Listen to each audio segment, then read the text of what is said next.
আজ এই বৈশাখে বাংলার বাঁকে বাঁকে বসেছে মেলা, তার সাথে লাঠি গোলা কুস্তি নাগর দোলা কত কি খেলা।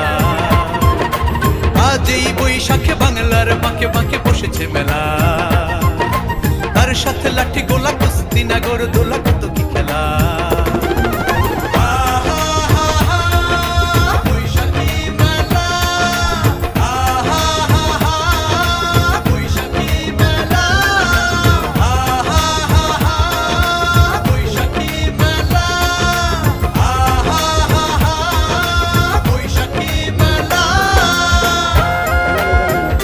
এটা দিবেন বাচ্চাদেরকে, এগুলা দিয়ে ড্রয়িং করবে, আর্টিস্ট করবে।